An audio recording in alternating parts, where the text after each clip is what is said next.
Swayam Prabha. Digital India. Educated India.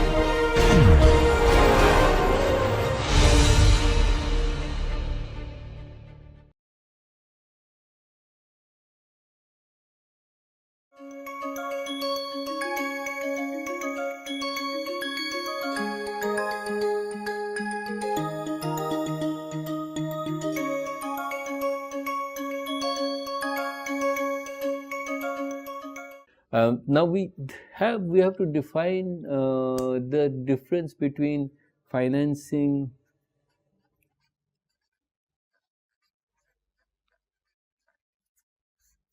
with recourse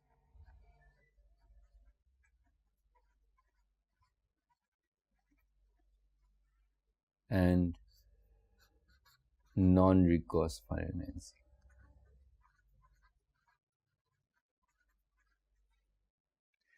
So, financing with recourse means that in case there is a problem and in case the funds have to be repaid, we can actually go ahead and we have recourse to the corporate balance sheet and the corporate financing and balance sheet financing. So, you have recourse to the rest of the funds of that company. And non-recourse financing means that the lenders only have recourse, they only have access to the cash flows of the project and the assets and the project assets in the event of project failure. So, in case the project fails, the assets may be liquidated and those returns can be used to pay off the organizations that have given us the finance. But in case that is not sufficient, the company is at the corporate who has created that is at arm's length. The risk is only to be met from the cash flows of the project and the project assets. So, this is the difference between recourse and non-recourse financing. Let us move forward now. We'd like to take a look, and this is from the Landscape of Climate Finance. It's a 2012 report which gives you an idea of the different kinds of financing available for green energy. And you can see that there are two types. You can differentiate between public funds and private funds. And in the case of public funds, there could be carbon market revenues, carbon related taxes and general taxes. So, some part of the general taxes can be used to finance provide funds to the public financial intermediaries, the development financial institutions, national bilateral and multilateral climate funds. So, for instance, in the Indian case, we have an organization, a specialized organization called IREDA, which is the Indian Renewable Energy Development Agency.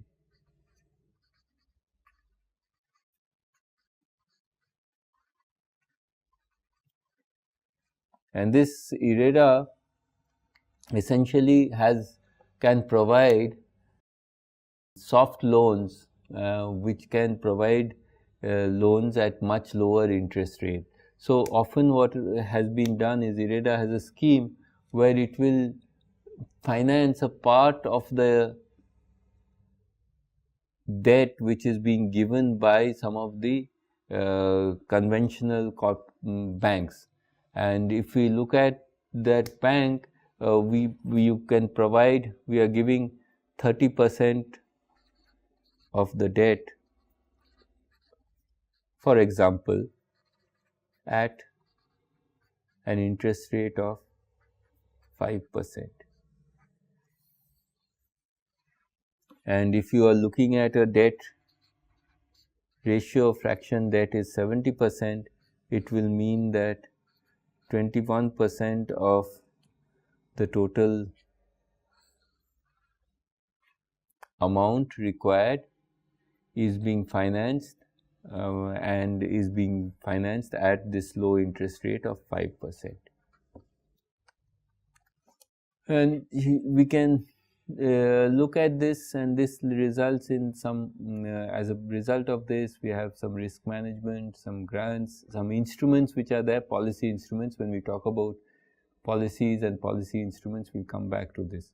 In the case of institutional investors, they can look at project level market debt, and then project level equity, and then there could be balance sheet financing. Again here, in terms of private fund, institutional investors, the project developers, the corporate actors, the households, everyone can provide funding. And with this, then we can have the dispersal channels. And predominantly, if you look at it, it has been mainly financing mitigation, the energy efficiency, renewables projects, but also some amount of money going into adaptation, a relatively smaller amount of money going in for adaptation. Now, if you look at the kind of numbers we are looking at, you will see that this is showing you, you can look at landscape of climate finance in 2015-16. It shows you the different types of flows which are going from one end to the other, and the kind of investments which are required. And you will see that we are talking of a 463 billion US dollars as the kind of order of magnitude of financing. Most of the, as we saw, most of this has been for mitigation. That means for reducing the CO2 emissions and reducing the climate change.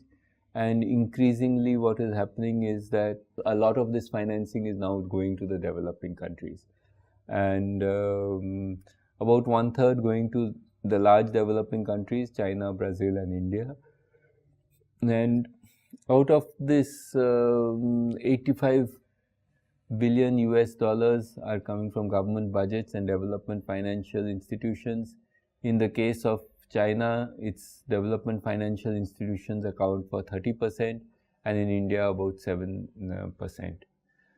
So if we look at the distribution of the renewable based investment in 2018, this is from the Bloomberg New Energy Finance report in 2019, you find that 2.6 trillion is the total amount of investments in renewable, of which, if you see, solar is the largest chunk, little more than half, because it's 1.3 trillion, and wind is another 1 trillion.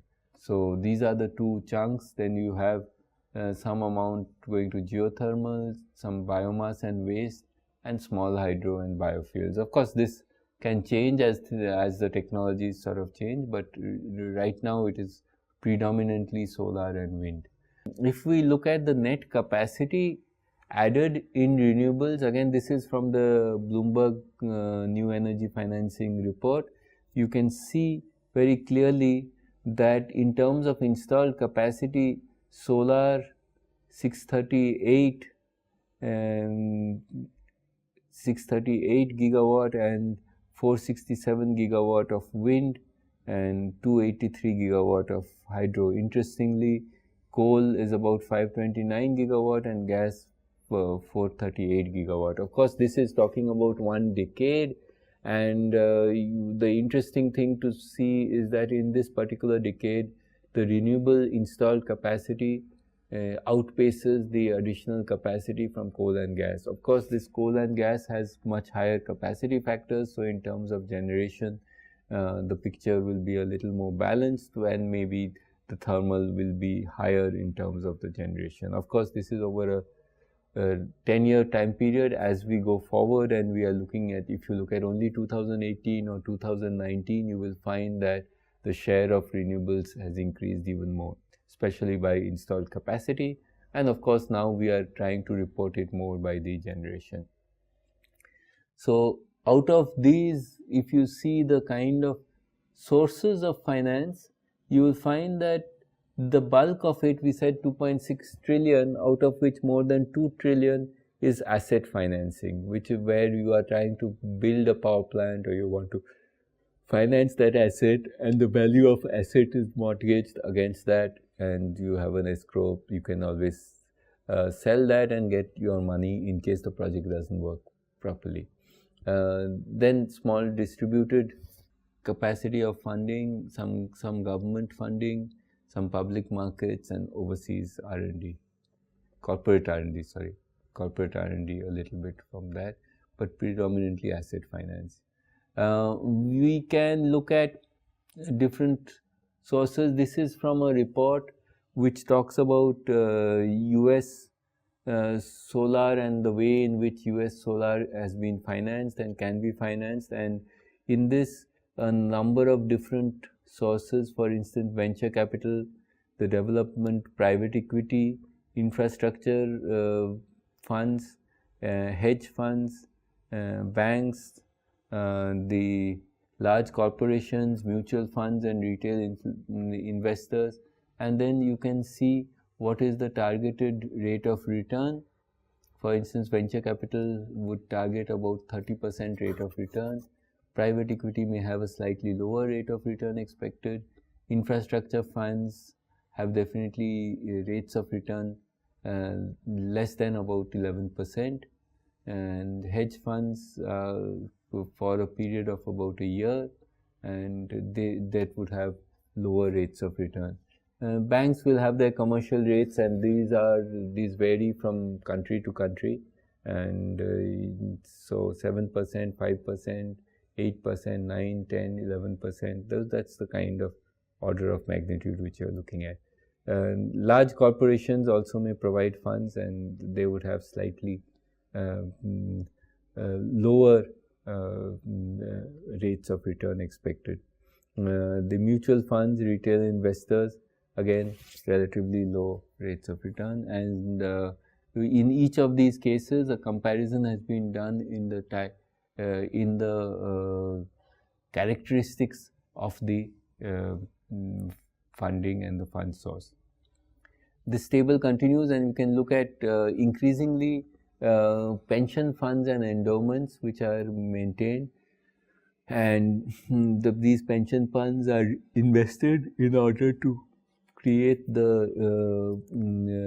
see that we get the type of returns, and so this has expectations of slightly lower returns, 7 to 8%, but they normally will not invest in very risky projects.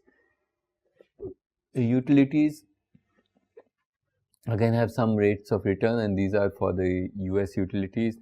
Insurance companies have quite a lot of funds, the vendors and the EPC installers, landowners, and of course the government. So you can see very large number of different types of funding sources, and each one has slightly different characteristics. This is again from the BNEF, and it just shows you a time series trend of the kind of renewable investments which have been made, and you can very clearly see that the largest chunk of these investment, and it's been growing, has been in PV, and in the case of onshore wind, that's been growing at a reasonable rate, but it's been surpassed by PV in the recent times. And then of course one can look at other things like the offshore and the solar thermal and so on. So this is the sort of order of magnitude of the current trends. There is an interesting report by Srimali and Nelson which compares the costs of financing renewables in India with US and Europe, and in that, if you look at it, it talks about the different types of investors. We are talking of large scale commercial banks, some venture capital, private equity, insurance funds, and development financial institutions. And of the large number of such institutions which are there for financing or investors, the ones which are active in the renewable sector is a smaller subset of this.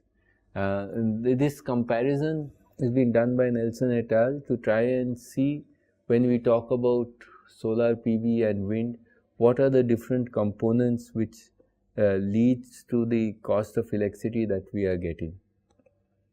And as compared to running the same plant in India and the US, we can see that essentially the finance cost increases the cost of energy by a certain percentage, but there are many other factors which can decrease the cost of energy. Similarly, if you are looking at the onshore wind and the capex, India's lower capex reduces the cost, and so based on this, the India's financing costs increase the cost, and by 22%. It's a reasonable chunk, and so one can offset some of the improvements that we were getting, but then we can take a call of the kind of investment. Similarly, on different projects, we've looked at the expectation in terms of rates of return for debt and equity, and we can see very clearly that in the Indian context, the debt is available at much higher rates than in other countries of the world, and because of that, we can see that there is when we talk about the increase, this results in some increasing costs. Of course, we have had a big advantage in terms of mitigating some of the risks, having large projects being bid. We had this reverse bidding concept, and with all the facilities and land being provided, and since those risks reduce, we have been able to actually reduce the price of electricity from such facilities. And in the case of renewables and photovoltaics, that has actually gone down to less than 2 rupees 50 per kilowatt hour. And of course, we can see in the case of India, the interest rates are higher than many of the other countries. Now, the question which one may ask then is that should we be taking international debt? Now, this itself has its own problems, because there is there's an interest rate ceiling on the foreign debt, and then there are some issues related to swapping of the currencies and the exchange rate, and with all of this, you see that some of the benefit that we could get by getting low interest foreign debt are actually wiped out, and the Indian debt and foreign debt are equivalent. We can look at a variable rate which is floating, and as the over the time, as the conditions change, the rate could change, or we can go for a fixed rate kind of debt.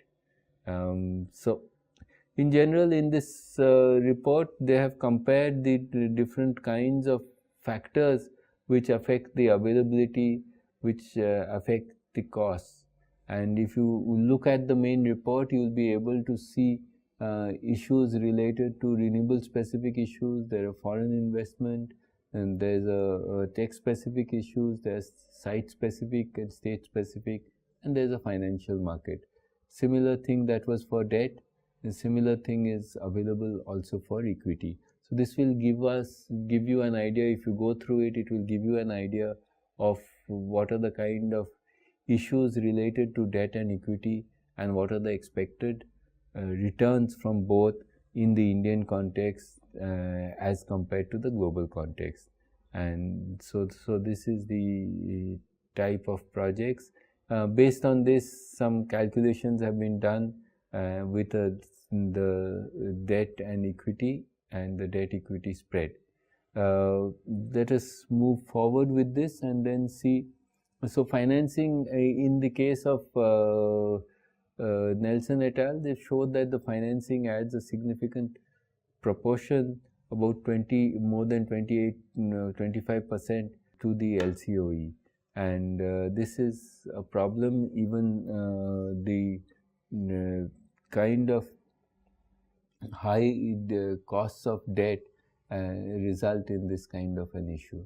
And you can see this is, as we talked about, the type of rates of return of debt and equity in India and Europe, and you can see very clearly in the case of debt, in the case of equity, if you see the equity rates of return which we are expecting, and the equity return in the case of required return on the rate percentage per year, you can see that equity is in the same range. Actually, Europe and US expect higher returns on equity, while in the case of debt, we can clearly see that much lower interest debt is available in most of the countries of the world as compared to India. And because of that, this will add to our costs of power generation, costs of renewables, and this has been added to see what happens in terms of financing and how much does it add to the overall cost. And then we also talked about the interest rates and the fluctuation in the interest rates, and these can be used to make the calculations. One can actually then calculate for a given amount of debt and equity what would be the price of electricity finally that we get in terms of rupees per kilowatt hour. And as I also told you that there is not much advantage to be got by taking debt, international debt, and the foreign exchange rate and the other issues related to an international debt would result in the same cost finally, and so there is not much incentive to go for this. We talked about the debt in summary and the equity summary, and finally, if you see, the feed-in tariffs were supposed to be has been shown to be better. There are other mechanisms, the clean development mechanism, accelerated depreciation, generation-based incentive, and some income tax exemption. The mechanisms which are there, when we talk in terms of there were initially we started off with the preferential tariff, which is a feed-in tariff, but subsequently what has happened is that we now have the renewable purchase obligation, and each of the distribution companies is mandated that it has to meet a minimum percentage of its generation or of its supply which is coming from renewables. And if it is not possible to actually add that much generating capacity, then it is quite possible for the company to actually buy from other companies which have supplied that much and buy the renewable energy certificate, and that renewable energy certificate will enable it to meet its RPO requirement, renewable purchase obligation requirement. The renewable purchase obligation requirement percentages have varied from state to state, and several of the states have not, distribution companies are not meeting that requirement, and this has also been a struggle. So the option, when we discuss policy, we'll discuss the feed-in tariffs versus the RPO kind of issues. There's another interesting paper which you may want to look at. This is by Srimali et al. It's in energy policy, and we'll send you the link. You can essentially compare a whole set of, what he has done in this paper is their authors have compared a whole set of different projects where they are looking at improved cook stoves and using business models and market mechanism to see the deployment of these improved cook stoves. When we look at cooking, if you see the cooking, this is a nomogram which is there in the World Health Organization. It's also part of the Global Energy Assessment, and you can see that as we go from the traditional cook stoves and traditional stoves, then you go to wood stoves, charcoal stoves, improved charcoal, and then you go to the LPG and the electric. And in all of this, if you see that as we go down this line, as we go in this direction, the amount of time taken for cooking would be significantly lower, and so that's an important parameter. You can also see that the capital costs will increase as we move in this direction. And then of course when we talk in terms of stove efficiencies, you will see that these correspond to higher stove efficiencies, and so there are multiple trade-offs, and one has to see how to manage these trade-offs. And for these companies, they have different kinds of price ranges and different kinds of mechanisms by which they would operate, and these mechanisms have been compared in this paper, and I'm not going to go into too much details of that, but the number of years when the first stove was disseminated and marketed, and then you have a scatter in terms of the total number of stoves which have been distributed, and the kind of approximate years since the distribution of the first stove. And interestingly, this is a table which shows the different kinds of comparison of these technologies. That means the technology in design, then the target customers. Who are the target customers? Are they household or commercial? And based on that, they would talk about different sizes. And then there's external enterprise building, management experience, and the scale at which it would operate, and whether it's sustainable or not, and the rationale for assessment of financial sustainability. So in all of these, you can look at the different models, and there's a tableau and a matrix which compares them on different basis. So please take a look at this paper, and this will give you an idea of how these different models can be compared, and especially in terms of how the stoves are financed. And then, as we said, this is in terms of different kinds of sustainability. Now let me talk to you about a couple of examples, and then we will do some calculations in terms of financing. So one example which is there in terms of financing is an example from the Ahmedabad electricity company. Now in the distribution companies, one of the issues is that you have to supply the active power, but based on the fact that many of the smaller industries and commercial establishments have essentially have low power factor, and you have to supply much more reactive power to be able to meet the requirements and the active power that they need. So one of the simplest solutions is for the industry to compensate and to do static power factor correction. And it could do static power factor correction, we could do automatic power factor correction, but basically we need to put capacitor banks, and this will be installed in the company. And so the project here in Ahmedabad is to relatively smaller industries and companies which did not have the ability or the capital to be able to make the investments in a large set of capacitors. So these, instead of this, the capacitors were leased from the manufacturer. This is Sahas Prague Limited, and these were leased to the end user.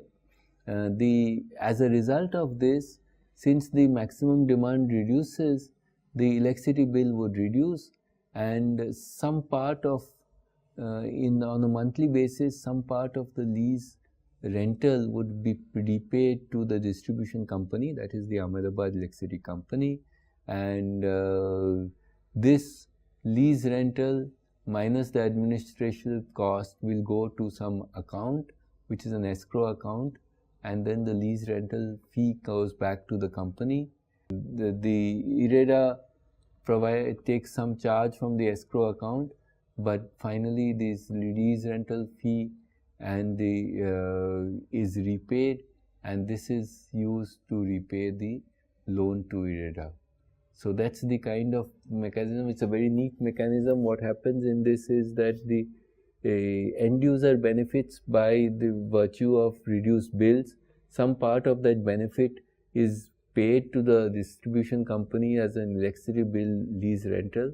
From this electricity company with the lease rental minus the administrative cost goes to an account on which the IREDA has the first right of taking the money so that they get a repayment on their loan. SAS Sprague, after getting the revenue from the lease rental fee, also repays IREDA, and with the result that this is something where we are able to see the deployment even though the end user does not have the ability to actually purchase all these capacitors.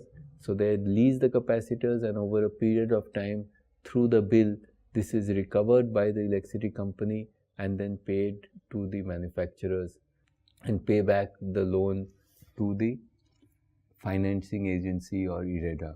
A similar kind of scheme was started for the switch from incandescence to compact fluorescence. And so the idea, this was called the Bachat Lamp Yojana, and the idea was that the lamps were issued by the retailers, the invoices were made by the suppliers, the reimbursement was done, and there was some partial payment by the customers, which resulted in payment to the financial institute. So if you look at this scheme, this is what was proposed by the Bureau of Energy Efficiency, and you have the technology is the compact fluorescent lamp, and then we had the CFLs being given at very low prices to the household, and there was a guarantee also involved. And when we aggregate all of this, because of the switch from incandescent to compact fluorescent, there's CO2 save. This is aggregated and put in as a requirement. It's standardized, and we apply for carbon credits and get funding for the carbon credits. Now, this entire financing was dependent on a certain price for the CER or the certified emission reduction. Using that price, we can make this as a viable option. However, during this time when this happened, the CER market crashed and the CER prices came down, so that it was no longer viable to have this, and there were relatively less stakeholders coming for this in the districts and at the state level, and with the result that, of course, there was also a technology change and a technology risk, because essentially LEDs took over from CFLs, and so it was no longer worthwhile to sort of push CFLs, but to go to the LEDs.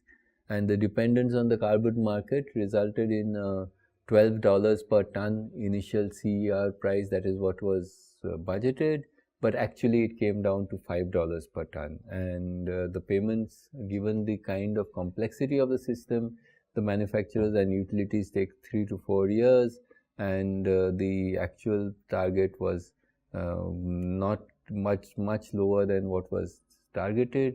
And it was also one of the problems was the lack of investors, and I said that the risk because of the CER has also created. In the case of rural access and village electrification, you find a large number of small case studies. We also find a number of companies and startups operating in this domain, and it's interesting to try to compare across this. We do not have time to go into details of this, but I'll just show you some examples. For instance, one of the successful companies is Celco, and that Celco was a for-profit company, Solar Home Systems, started in 1996. And the idea in this is its main, it had some innovations in technology, but its main innovation was in financing. And essentially they were doing this in an area in Karnataka which was known for a large number of successful banks, and so they partnered with 9 banks and with a particular interest rate. And then the company also decided that the margin money, that means the initial upfront payment which was to be given, which people found often in smaller, poorer households difficult to give, they would arrange for that for the household or the consumer. And financial institutions pay the largest chunk of this, monthly payments of 300 to 400 rupees over a period of about 5 years. The financing and repayment options were tailor-made to the end users. So one of the interesting thing which Dr. Harish Hande talks about, he's the person who started Selco, is that a street vendor is not able to pay 300 rupees per month, but the street vendor is easily able to pay 10 rupees per day. So if you have a collection mechanism for a street vendor where you collect on a daily basis, then that is a benefit. In some cases, if you had a farmer which had 2 crops, then you could have a payment schedule which is twice a year, coinciding with the crops being sold in the market. And then they also arrange for funding from different agencies to meet the margin amount for poor customers. One of the biggest benefits that they could do is they made customers bankable by providing them an incentive and by providing them some guarantees and ensuring that they interface with the banks. There's another model which is Desi Power, predominantly in Bihar, and their model was to aggregate, have local distributors, and then they got government funding, they got some equity which they put in, and they looked at energy efficiency. They tried to tie up with enabling micro enterprises and tie up with telecom towers to increase the capacity factors. And so they, in many of the cases, instead of putting meters, they just charge the monthly rate, and then based on the number of bulbs or loads, and they had a circuit breaker to limit the consumption. So that means if you exceeded that limit over a couple of months, you would be disconnected from the supply. There is this concept of energy service company. Now, as we saw, we actually do not need energy per se, but we need the service that energy provides. And energy service company essentially comes into an industry or a commercial organization and says, we will supply you the energy. You are currently paying a certain amount for your energy. Continue to pay that amount. We'll invest in energy efficiency or in renewables, and out of the savings you share some of the savings with us, and so we take some of the risk and then we do this. So this is of course dependent on a whole host of things, including contracting. It's an interesting concept, but it hasn't taken off much in the Indian context for a variety of reasons. But just to tell you that the energy service concept, ESCO, energy service company concept, is not old. The earliest known record of an ESCO is James Watt's company, and his proposal was, we will leave a steam engine free of charge for you. We will install these and we will take over for 5 years the customer service. So that means 5-year annual maintenance contract of customer service. We guarantee you that the coal for the machine costs less than you must spend at present as fodder on the horses, which do the same amount of work. So this, if it's horse driven and then you are feeding the horses, the amount of money that is paid to feed the horses and number of horses, you get a saving by when we look at these kind of machines where we are looking at coal and then using that to get the steam engine. And so what is required in this case, what the agreement is, everything that we require of you is that you give us a third of the money which you save. So 1/3 of the saving will go to James Watt's company, and this was the kind of model, as I told you, the first known ESCO. We talked about Desi Power, and the other model was Husk Power. Husk Power, of course, started off by getting funding for their idea in terms of prize money, and then they started directly reaching the end user and looked at doing the estimation of the demands accurately. So with this, we end the portion on financing. We are going to look at these concepts in terms of doing a couple of examples. So with this, we have seen the overall history of project financing. We've looked at the different sources of finance. We've looked at debt and equity. risks and returns. We've also looked at the way in which you have recourse and non-recourse kind of financing. We've looked at a couple of examples of how this financing is done. In the next module, we will take this forward and then do some calculations in terms of when we look at a loan, how much do we have to repay, and then take an example to decide how do we decide the debt equity ratio.